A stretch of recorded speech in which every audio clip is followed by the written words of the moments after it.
Voilà. Ah, Anna où? Anna où? Anna où? Liga. Donc, bonsoir. De premier abord. Bonsoir à toutes et à tous. J'espère que vous allez bien. Je suis en train de filmer des vidéos à la suite avec ma couple d'enfants de 12 ans. Hein, donc vous inquiéterez pas que j'ai toujours la même tête. Je voulais vous filmer un update parce que finalement je vous ai jamais parlé de ces livres que j'ai lus et dont je ne vous ai jamais parlé.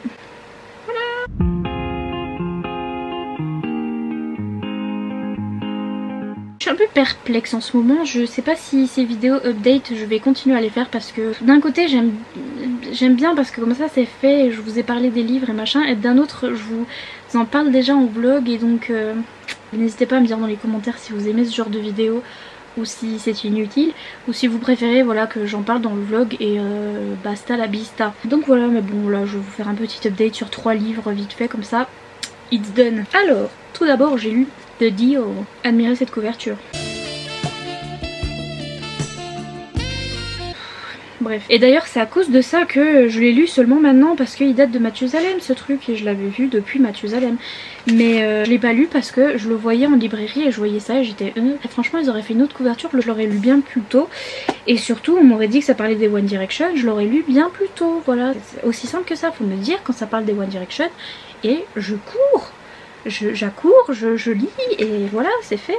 Enfin bref, donc dans ce petit magnifique bouquin on vous parle d'un temps je vais arrêter avec ça, d'une jeune fille qui s'appelle Anna et qui est à la fac, donc les deux sont, enfin ouais ça se passe à la fac, hein, donc c'est un niveau adulte, qui est très bonne élève et qui a un super talent pour le chant, donc qui adore chanter, etc.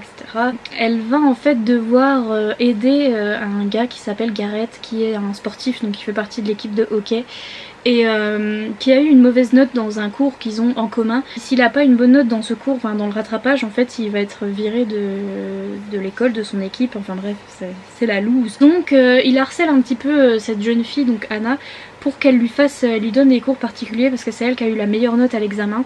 Et il est en mode mais si, donne-moi des cours particuliers, il est un petit peu... il insiste, hein, il insiste. Et elle, très naturellement, elle va dire oui mais moi j'ai quoi en échange, vous voyez. Et en fait il s'avère qu'elle a un petit crush sur un gars. Lui il lui dit bah écoute je fais pour que tu finisses avec ce gars. Et elle a ok. Et donc ils vont faire ce petit deal et bien sûr va s'en suivre des péripéties. Le truc c'est que bah déjà elle est fan des One Direction, donc quand j'ai su ça j'ai sauté sur le livre. J'ai beaucoup aimé son personnage à elle.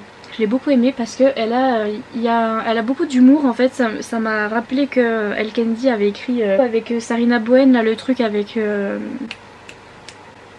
le MM là, et j'ai retrouvé le même humour en fait de l'autrice apparemment qui est Elle Kennedy, et j'aime beaucoup voilà le sarcasme qu'ont les deux personnages d'ailleurs.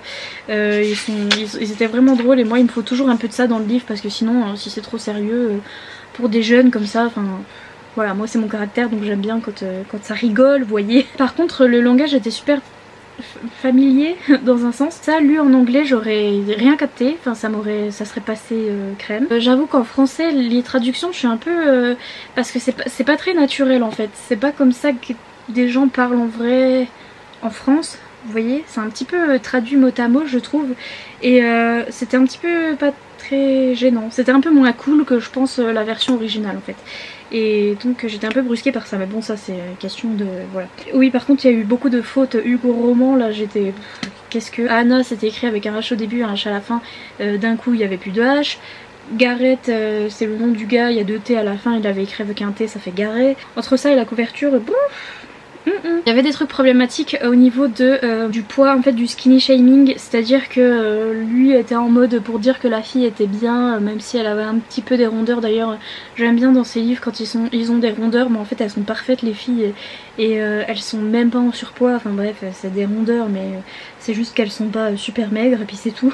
Et pour lui dire que voilà il l'aimait bien comme ça et machin truc, il disait comme quoi il aimait pas les filles maigres, c'est pas beau, gna gna gna, et j'étais non. Heureusement maintenant ça se fait de moins en moins, mais ouais c'est vrai que c'est des trucs un petit peu dérangeants, mais bon. Et puis surtout j'ai trouvé que la fin était super rapide et qu'il y avait plein de trucs que j'aurais voulu qui se terminent rapport avec eux et leur famille, et qu'il y avait du mystère autour, et en fait rien n'était résolu à la fin et j'étais... Voilà c'est tout ce que j'en ai pensé, c'était pas mal. Je l'ai lu en un coup comme ça, j'étais dehors au poseille. Et je l'ai lu d'un coup, c'était super addictif et voilà, that is all. Ensuite j'ai lu cette fantastique BD il est pas magnifique, là c'est une belle couverture, merci. Donc c'est un comics plus parce que je crois que les... Ah si, les BD maintenant sont... les BD sont en couleur, alors c'est quoi qui est pas en couleur? Enfin bref, j'y connais rien, donc n'hésitez pas à me reprendre. En fait, ne me reprenez pas parce que je vais pleurer, mais en couleur et tout ça, enfin... Bref, c'est un comics, enfin bref. Donc c'est un recueil de travail de plusieurs artistes en fait.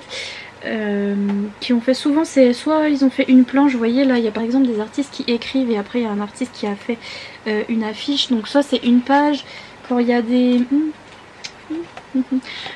histoires, voilà c'est souvent une page ou deux mais pas plus, et c'est des artistes différents à chaque fois qui se sont réunis pour faire cette anthologie qui est dédiée aux gens qui ont disparu dans l'attentat du je ne sais plus combien, 2016, qui s'est passé à Orlando, où des terroristes sont entrés dans une boîte gay. Tout ce comic est très triste en soi, mais très important je trouve, et très bien fait pour les gens qui sont... Comment dire, qui s'y connaissent pas trop comme moi en comics et en BD, parce que c'est vrai que j'ai du mal avec certains dessins. Il y a certains dessins j'aime beaucoup, d'autres j'aime pas beaucoup. J'aime pas beaucoup. Mais là du coup le fait qu'il y ait plusieurs artistes, c'est que j'ai pu découvrir plein de styles de dessin et de styles d'écriture et de je sais pas, d'art en fait. Ça peut faire découvrir différents styles à des personnes qui voilà, qui ont pas l'habitude de lire des choses comme ça.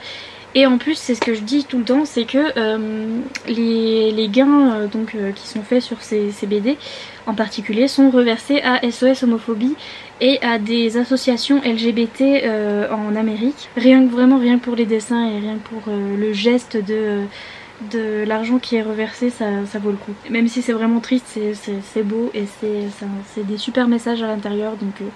Voilà, achetez-la, merci. Et puis pour ce dernier livre, je vais vous parler de Lawrence Brown Affair que j'ai lu récemment sur mon téléphone avec cette couverture magnificos, merci. C'est en fait le tome 2 d'une saga que Iman m'a fait découvrir. J'ai lu le tome 1 que j'ai vraiment adoré aussi, donc voilà, je tiens à mentionner. Le tome 1 qui est traduit chez Milady sous le nom Le Soldat et l'Aventurier, donc si vous voulez le lire, franchement n'hésitez pas, ils n'ont pas traduit le tome 2 donc... Voilà. Mais le fait est que j'ai plus relate au tome 2 dû à la maladie du personnage principal, mais le tome 1 était vraiment génial, hein. Franchement n'hésitez pas, c'est sur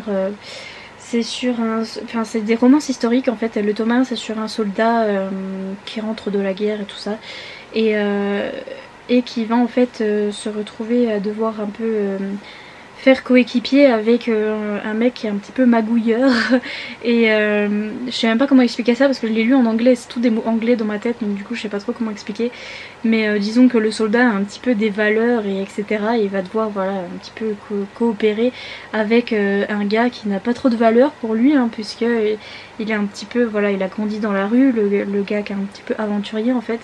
Et il continue de piquer un peu des trucs aux gens etc pour survivre en fait.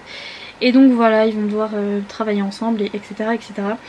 Et le tome 2 c'est sur le frère de l'aventurier du tome 1 et qui lui aussi est obligé d'un petit peu arnaquer les gens et de voler les gens pour survivre dans Londres à cette époque là. Parce que voilà, c'est un peu tout ce qu'il sait faire et c'est dans ça qu'il a grandi. Et donc voilà, il va en fait, il est en fait au début du livre en train d'échapper à des mafieux qui, parce que son but en fait c'était d'arnaquer une vieille femme pour avoir son argent. Et il a pas pu aller au bout parce qu'il s'est attaché à la vieille femme en fait. Et les mafieux vont lui courir après parce que voilà, il est pas allé au bout du truc. Pour échapper un petit peu à ça, il va prendre un travail dans une campagne lointaine où un mec possède un château. Donc c'est les Earls, je sais pas comment ça s'appelle, moi l'histoire je connais pas du tout. Mais disons que c'est un mec riche en fait qui possède un château là-bas au milieu de la campagne. Et il va prendre le travail comme secrétaire de ce mec parce que personne veut y aller. Et puis lui il va se dire je vais y aller comme ça je vais échapper aux méchants. En fait il s'avère que ce mec qui est super riche et qui a ce château est atteint d'anxiété sociale et à cette époque là c'était considéré comme de la folie. Tout ce qui était maladie mentale c'est considéré comme de la folie. Donc son père avant lui était en dépression et était suicidaire et donc pareil on le considérait comme fou. Son frère était sans doute bipolaire je pense, mais c'est pas très bien expliqué, mais il était considéré comme fou aussi. Donc toute la famille est considérée comme vraiment folle et c'est dans les gènes et gna gna gna. Et donc lui aussi se dit bah, je suis fou comme mon père avant moi, comme mon frère, etc. et en fait il s'avère que non, c'est juste qu'il a une maladie. Et il est inventeur en fait, cet homme, donc il est en train, dans le livre, il est en train d'inventer le télégraphe. Et voilà, il a besoin d'un assistant quand même pour ranger son cirque. Et donc ça va être la relation entre ces deux hommes et comment l'un va découvrir qu'il est pas si fou que ça et puis l'autre va découvrir qu'il peut faire autre chose que voler des choses en fait. Et il peut avoir un métier normal et il n'est pas condamné à être un petit voleur toute sa vie. C'était vraiment trop bien et je me suis vraiment identifiée donc au personnage qui est atteint d'anxiété et j'ai trouvé que c'était bien fait et c'est vraiment ça que j'ai aimé dans le livre.